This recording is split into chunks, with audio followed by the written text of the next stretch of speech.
오늘 하나님 말씀은 신약 성경 요한복음 제1장입니다. 요한복음 제1장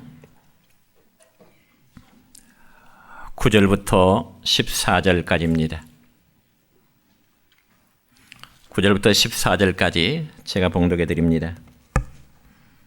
참빛 곧 세상에 와서 각 사람에게 비추는 빛이 있었나니 그가 세상에 계셨으며 세상은 그로 말미암아 지은 바 되었으되 세상이 그를 알지 못하였고 자기 땅에 오매 자기 백성이 영접하지 아니하였으나 영접하는 자 곧 그 이름을 믿는 자들에게는 하나님의 자녀가 되는 권세를 주셨으니 이는 혈통으로나 육정으로나 사람의 뜻으로 나지 아니하고 오직 하나님께로부터 난 자들이니라. 말씀이 육신이 되어 우리 가운데 거하심에 우리가 그의 영광을 보니 아버지의 독생자의 영광이요 은혜와 진리가 충만하더라. 아멘. 사랑과 축복의 메시지 나눕니다. 사랑과 축복합니다. 사랑과 축복합니다. 예, 감사합니다. 예.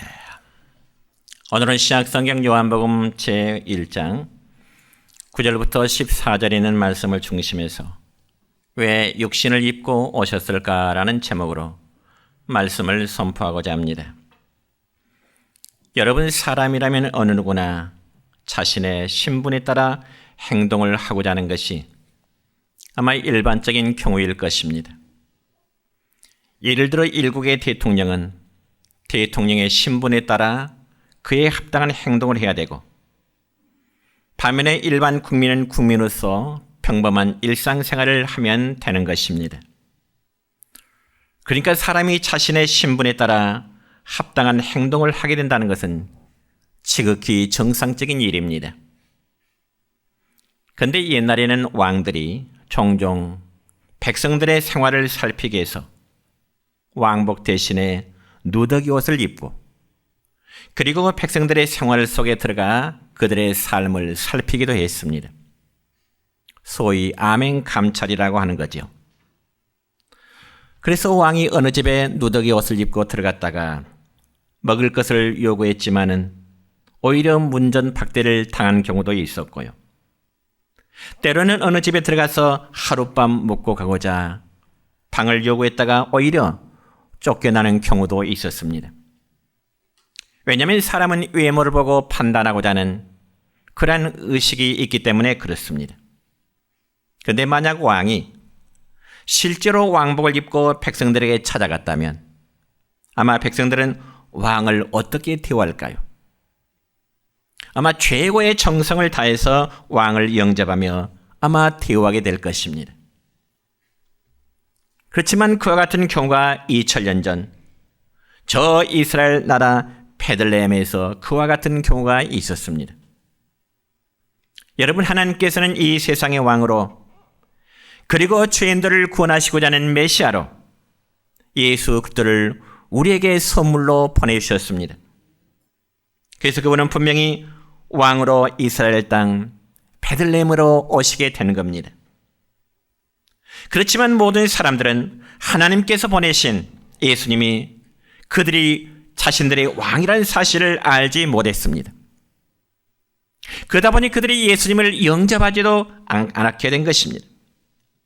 그래서 오늘 읽은 우리가 본문 11절의 말씀 보면 이렇게 기록됩니다. 시작. 자기 땅에 오매 자기 백성이 영접하지 아니하였으나. 여러분, 누가 자기 땅에 오셨다는 말씀일까요? 그렇습니다. 예수님이십니다. 그렇지만 또 오늘 본문 14절의 말씀 보면 이런 말씀이 기록됩니다. 시작. 말씀이 육신이 되어 우리 가운데 거하심에 우리가 그의 영광을 보니 아버지의 독생자의 영광이요 은혜와 진리가 충만하더라. 아멘.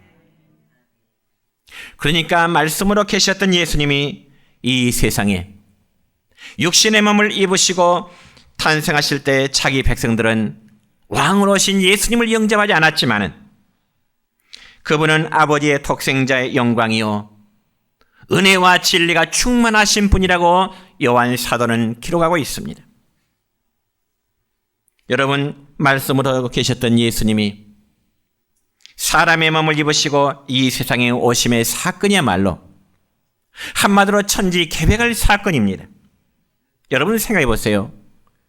영으로 존재하셨던 예수님이 사람의 형태로 이 세상에 오심이 얼마나 놀라운 사건입니까? 그래서 말씀으로 계셨던 예수님이 육신의 몸을 입으시고 이 세상에 우리 가운데 오시면은 분명한 목적이 있는데, 그러면 과연 말씀으로 계시던 그 예수님이 이 세상에 오신 그 이유, 목적이 과연 무엇일까요? 첫째는 속죄의 피를 흘리시기 위함이었습니다. 여러분, 성경에 보면 피가 없이는 죄 사함을 받을 수 없다는 것이 하나님이 주신 바로 속죄의 법칙입니다. 그래서 구약의 백성들은 소나 그리고 양이나 혹은 비둘기와 같은 짐승을 잡아서 피를 흘리게 함으로써 인간의 죄를 대신하도록 하는, 피를 흘리게 했던 것입니다. 그래서 구약 성경 레위기서 17장 11절의 말씀 보면 이런 말씀이 있습니다. 시작. 육체의 생명은 피에 있음이라. 내가 이 피를 너희에게 주어 제단에 뿌려 너희의 생명을 위하여 속죄하였나니 생명이 피에 있으므로 피가 죄를 속하느니라. 아멘. 여러분, 성경에 보면요, 피라는 단어가 무려 약 700개 정도 나옵니다. 그래서 생명의 근원인 피가 없이는 구원을 받을 수 없기 때문에 성경에는 창세기부터 요한계시록까지 성경 전체에 피의 강이 흐르고 있다 해도 지나친 표현은 아닐 것입니다. 그래서 총교육자 루터는 말하기를 성경은 어디를 넘겨봐도 그 속에는 그리스도의 피가 강물처럼 흐르고 있다고 하는 아주 의미 있는 말을 했습니다. 그렇습니다. 사랑하는 성도 여러분이요, 성경 속에서 흐르고 있는 그리스도의 피를 발견하시기를 축원합니다. 바로 그 피는 저와 여러분의 죄를 대신하시고자 하시는 하나의 피가 되는 것입니다. 어떤 사람이 묻기를 당신은 이 세상에 무엇 때문에 태어났습니까? 이렇게 물을 때 나는 피를 흘리게 해서 태어났습니다. 이렇게 말하는 사람은 아마 한 사람도 없을 것입니다. 그러나 우리 주님은요, 2000년 전 이 세상에 피를 흘리시기 위해서 우리 가운데에 오셨습니다. 그래서 바울 사도는 로마서 3장 25절에서 이렇게 증언하고 있습니다. 시작. 이 예수를 하나님이 그의 피로써 믿음으로 말미암는 화목 제물로 세우셨으니 아멘. 그렇습니다.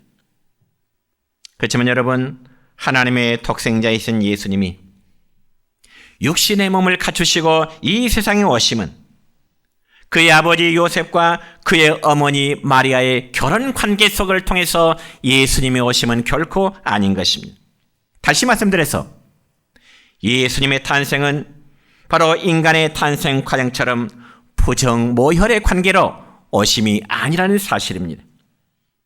그러면 과연 예수님은 이 세상에 어떻게 오셨을까요? 우리가 항상 신앙 고백하듯이 그는 성령으로 잉태하사 동정녀 마리아의 몸을 통해서 오셨음을 여러분 믿고 우리는 고백하고 있는 것입니다. 그래서 구약성경 창세기 3장 15절의 말씀 보면 예수님을 가리켜서 여자의 후손이라고 표현되어 있습니다. 여러분 생각해 보세요.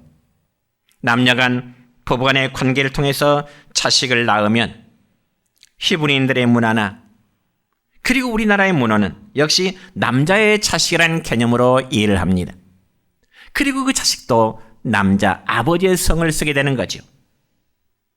그렇지만 예수님은 전혀 남자를 가까이 하지 아니한 상태에서 마리아인 즉 처녀인 마리아의 몸을 통해서 성령으로 잉태되었기 때문에 남자의 후손이라 그렇게 말하는 것이 아니라 여자의 후손이라 그렇게 성경에 기록되어 있는 것입니다. 물론 그런 일은 이미 하나님의 천사가 요셉에게 나타나 예고하였는데요. 신약성경 마태복음 1장 20절의 말씀 보면 이러한 말씀이 기록되어 있습니다. 시작. 무서워 말라. 저에게 잉태된 자는 성령으로 된 것이라. 아멘. 그렇습니다. 성령으로 잉태하신 우리 예수님은 피 흘려 죽으시기 위해서, 그리고 인간의 몸을 입으시고 우리 가운데 이 세상에 찾아오시게 된 것입니다. 그리고 영으로는 속죄의 피를 흘려주실 수가 없기 때문에 당연히 육신의 몸을 입으셔야 했던 것입니다. 그러므로 우리는 마가복음 10장 45절에 보면 또 이런 말씀이 있네요. 시작. 인자가 온 것은 섬김을 받으려 함이 아니라 도리어 섬기려고 자기 목숨을 많은 사람의 대속물로 주려 함이라. 아멘. 그렇습니다. 우리 주님은 여러분이 세상의 권력자로 오심이 아니라 자기 목숨을 많은 사람의 대속물로 속죄의 피를 흘리시기 위해서 육신의 몸을 입고 우리 가운데 오셨음을 여러분 믿으시기를 축원합니다. 두 번째로 예수님이 우리 가운데 오심은 하나님을 보여주시기 위함입니다. 오늘 우리가 말씀 가운데 14절의 말씀을 다시 봅니다. 시작. 말씀이 육신이 되어 우리 가운데 거하심에 우리가 그의 영광을 보니 아버지의 독생자의 영광이요 은혜와 진리가 충만하더라. 여러분, 이 말씀은 하나님의 말씀이 육신이 되어 우리 가운데 오셨다는 뜻입니다. 얼마나 신비로운 일입니까? 그래서 요한복음 1장 18절 말씀에 보면 또 이런 말씀이 있어요. 시작. 본래 하나님을 본 사람이 없으되 아버지 품속에 있는 독생하신 하나님이 나타내셨느니라. 그렇습니다. 사랑하는 성도 여러분이요, 우리 하나님은 영이시기 때문에 우리의 육안으로는, 우리의 눈으로는 하나님의 실체를 바라볼 수가 없습니다. 예를 들어 우리가 공기를 우리 눈으로 바라볼 수 없듯이, 바람의 눈 모양을 우리가 눈으로 바라볼 수 없듯이 하나님의 존재하심은 우리의 눈으로는 바라볼 수가 없습니다. 그런데 영으로 계신 하나님이 사람들의 육안으로 보이도록 나타내신 분이 계십니다. 그분이 바로 예수님이라는 사실입니다. 얼마나 신비로운 사건인가요? 그래서 신약성경 요한복음 1장 1절의 말씀 보면 이런 말씀이 있습니다. 시작. 태초에 말씀이 계시니라. 이 말씀이 하나님과 함께 계셨으니 이 말씀은 곧 하나님이시니라. 아멘. 여러분, 방금 이 말씀 보니까 요한복음 1장 1절을 보니까 말씀이란 단어가 몇 번 나온가요? 3번 반복돼요. 말씀이란 단어가 3번 반복됩니다.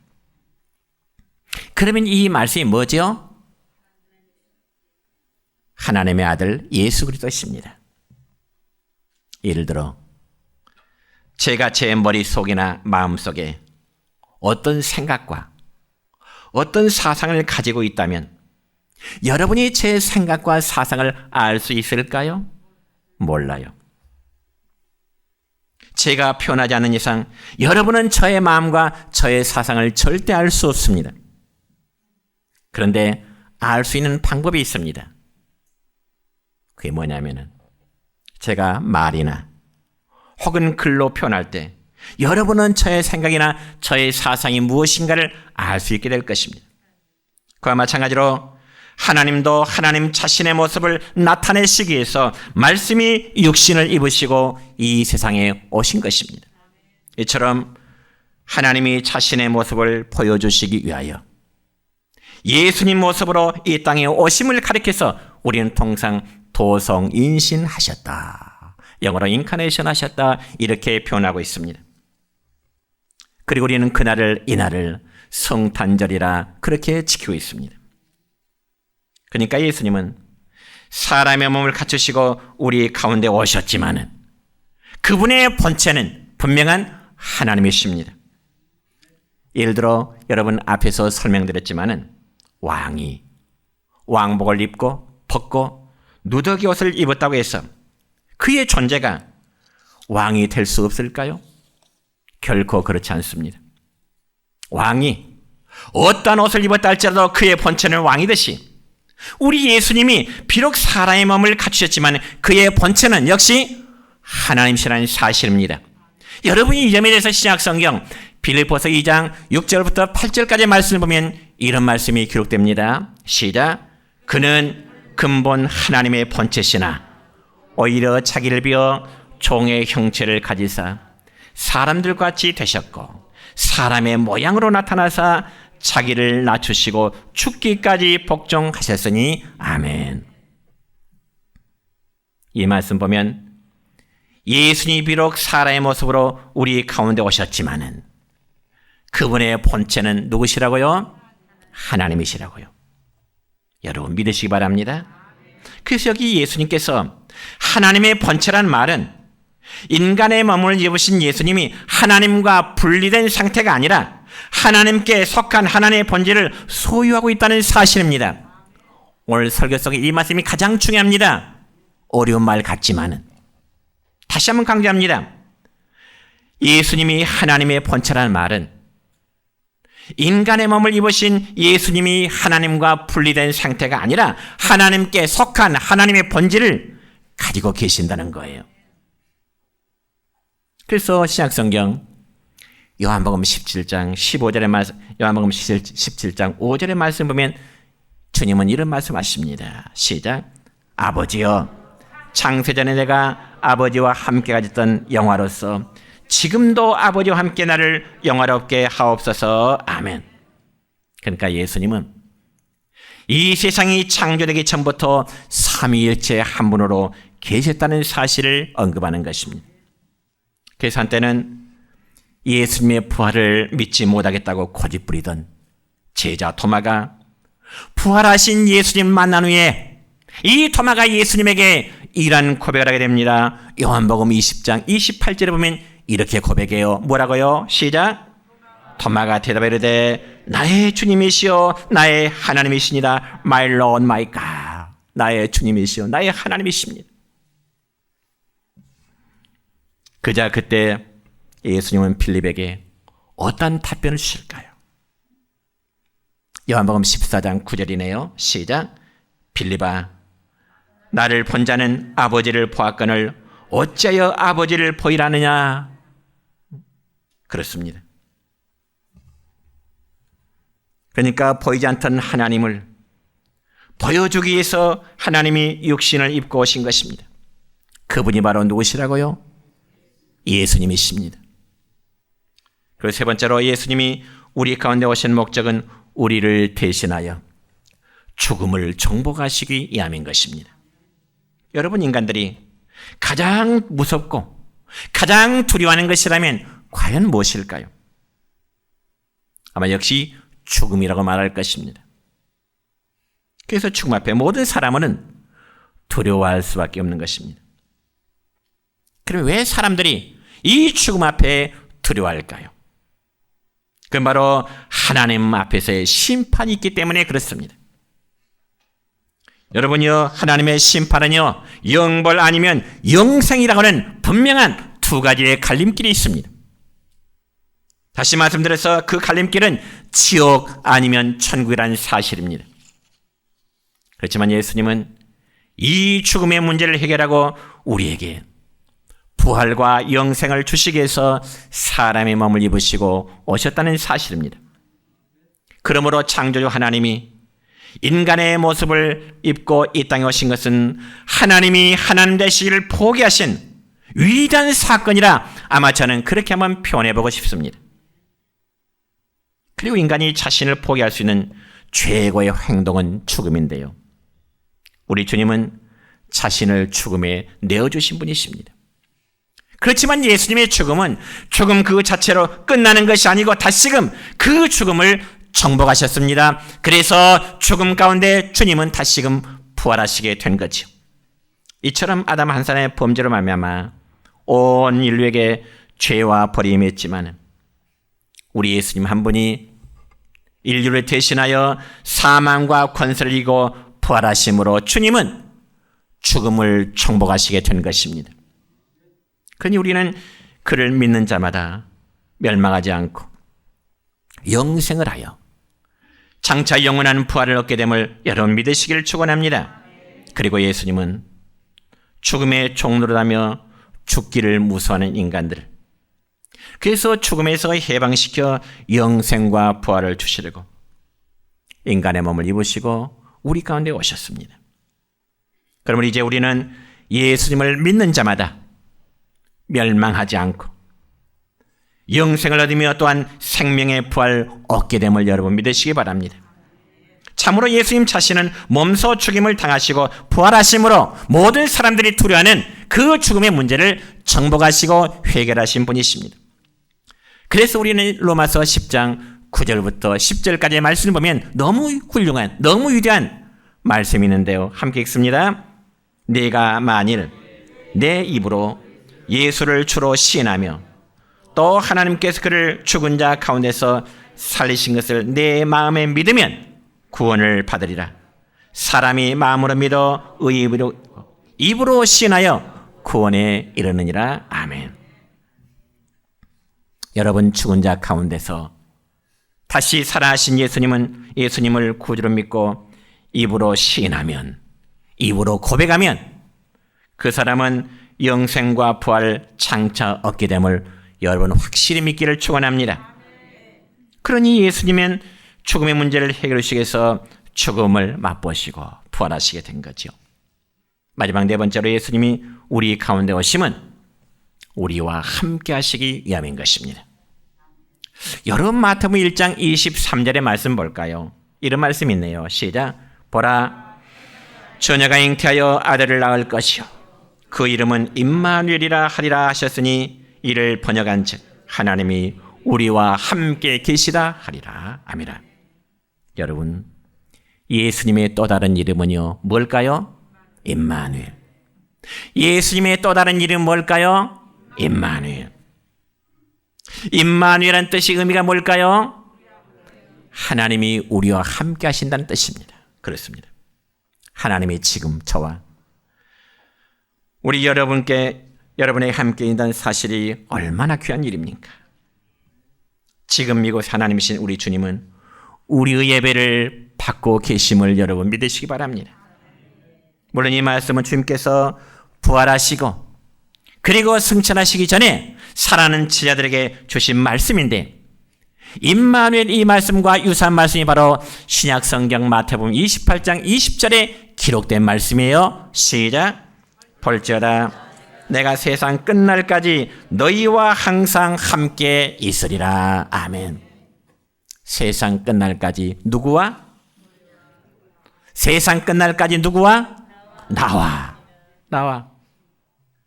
여러분의 생명 다할 때까지 예수님은 여러분과 함께 하실 것입니다. 여러분, 우리가 세상에서도 좀 힘있고 좀 능력 있는 사람이 내 곁에 있으면 어떨까요? 든든함을 느끼게 돼요. 그래서 옛날 우리 부모님들은 자녀를 낳아도 키워서 시집을 보내버린 딸보다는 그래도 아들이 있어야 한다는 의식을 가졌습니다. 왜 그럴까요? 아들이 곁에 있으면 뭔가 든든함을 느끼셨던 것 같아요. 어르신들 동감하십니까? 이처럼 우리 관계도 힘 있는 사람이 내 곁에 있으면 든든함을 느끼는데, 하물며 예수님이 우리의 삶 속에 항상 함께 하고 계신다는 사실을 믿는다면 우리에게 무엇이 부족하겠습니까? 그런데 사실 엄밀한 의미에서 보자면요, 하나님이 예수님의 몸으로 우리 가운데 오실 필요가 없습니다. 뭐가 아쉬워서 하나님이 예수님의 몸으로 우리 가운데 오셔야 합니까? 그렇지만 하나님의 마음은 범죄한 자들이 다 멸망함에 처하기를 원하지 않으십니다. 비록 범죄하고 비록 타락한 인간할지라도 그를 구원하시고자 하심이 바로 하나님 우리 아버지의 마음이시기 때문에 그렇습니다. 그래서 신약성경 디모데전서 2장 4절의 말씀 볼까요? 이런 말씀이 있습니다. 시작. 하나님은 모든 사람이 구원을 받으며 진리를 아는 데 이르기를 원하시느니라. 아멘. 물론 여기서 말하는 모든 사람이란 인류 전체를 가리키는 말이 아니라요, 하나님께서 택하시기로 작정된 예정된 자들을 가리키는 것입니다. 그렇다면 하나님의 택하심으로 예정된 자가 있다면 반대로 하나님의 택함을 받지 못하는 유기된 자로 있다는 사실입니다. 그렇다고 해서 어떤 사람은 택함을 받아 구원함에 이르고 또 어떤 사람은 택함을 받지 못했기 때문에 구원에 이르지 못했다고 원망과 불평을 할 수 있을까요? 그럴 수는 없습니다. 왜냐하면 그것은 하나님의 절대 주권이기 때문에 그렇습니다. 우리가 속해 있는 장로교에서 가장 정말 중요한 사실은 하나님의 절대 주권입니다. 그래서 인간은 하나님 앞에 항변할 만한 자격이 있는 게 아니에요. 여러분 신약성경 로마서 9장의 말씀 보면은 토기장의 비유가 나요. 토기장이. 토기장은 뭐죠? 흙을 비워서 그릇 만드는 사람이에요. 자, 흙을 비워서 그릇을 만드는 기술자 토기장이가 진흙 한 덩을 가지고요. 어떤 것은 아주 귀하게 쓰일 그릇으로 예쁘게 만들었고요. 어떤 것을 대충 쓸 수 있도록 좀 투박스럽게 그릇을 만들었다고 가정해 보세요. 그것은 누구의 권한이에요? 기술자의 권한이에요. 토기장의 권한이에요. 정말 값비싸게 좋게 사용될 그릇을 만들든지 대충 쓰고자 만든 그릇을 만들든지 그 권한은 기술자, 토기장의 권한이에요. 그런데 만약 만들어진 그릇들이 말을 한다고 하면 가정해 볼까요? 그릇들이 말한다면 주인님, 나는 왜 이렇게 볼품도 없고 천하게 쓰질 용도로 만들었습니까? 이렇게 말할 수는 없는 거예요. 왜냐하면 그건 토기장인 기술자의 권한이기 때문에 그렇죠. 이와 마찬가지로 인간을 향한 하나님의 구원도 마찬가지입니다. 어떤 자는 하나님의 구원받기로 택정된 자가 있다면 어떤 자는 하나님의 구원에 택정받지 못하는 유기된 자도 있다는 사실입니다. 그래서 하나님은 범죄한 인간들을 100%이 지구상에 있는 모든 사람들을 100%다 구원하시기를 원치 않으신 거예요. 그러면서 범죄한 자를 구원하시기 위해서 하나의 조건을 제시합니다. 그 조건 다름이 아니라 하나님께서 이 세상에 보내신 당신의 아들 예수 그리스도를 믿도록 하는 겁니다. 다른 조건이 없어요. 하나님이 보내신 예수님을 마음속에 믿고 고백하는 겁니다. 그래서 누구든지 예수님 믿고 영접한 사람에게는 하나님이 그들과 내가 함께 하시겠다 약속하십니다. 그래서 신약성경 요한복음 15장 5절에 보면 예수님은 이런 말씀하십니다. 무슨 말씀이요? 시작. 나는 포도나무요 너희는 가지니 그가 내 안에 내가 그 안에 거하면 사람이 열매를 많이 맺나니. 그러면서 15장 또 4절에 보면 이런 말씀이 있습니다. 시작. 내 안에 거하라 나도 너희 안에 거하니라 말씀하십니다. 이처럼 예수님은 우리와 함께 계시기 위해서 육신의 몸을 입으시고 아기의 모습으로 탄생하심을 믿으시기 바랍니다. 그리고 예수님이 세상을 떠나시기 전에는 사랑하는 제 아들에게 아주 귀한 또 약속의 말씀을 주셨는데요. 과연 그 약속의 말씀이 무엇일까요? 성령, 곧 보혜사 성령을 너에게 보내주겠다. 그렇게 말씀하십니다. 그래서 요한복음 14장 16절 말씀 보면 이렇게 기록되네요. 시작. 내가 아버지께 구하겠으니 그가 또 다른 보혜사를 너희에게 주사 영원토록 너희와 함께 있게 하리니. 그렇습니다. 우리 예수님이 지금 육신의 몸으로는 우리 곁을 떠나 계시지만 그를 대신한 보혜사 성령께서는 지금도 여전히 우리의 예배 가운데 여러분의 마음 가운데 함께 계심을 믿으시길 바랍니다. 자, 이제 말씀했습니다. 예수님이 왜 육신을 입으시고 우리 가운데 이 세상에 오셨을까요? 그것은 저와 여러분이 행한 죄 때문에 우리를 대신하여 속죄의 피를 흘려주시기 위해서 주님은 오셨고요. 또 그 예수님은 하나님의 모습을 보여주시기 위해서 우리 가운데 오셨습니다. 비록 하나님은 영적인 존재기에 우리 육안은 볼 수 없지만 그래도 우리에게 하나님을 보여주시게 한 방법은 그분이 예수님이라는 사람의 몸을 갖추시고 우리 가운데 오셨기 때문에 그분을 하나님으로 그리고 나의 구주로 믿게 되는 것입니다. 그리고 예수님이 육신을 입으심은 죽음을 정복하시기 위함이었습니다.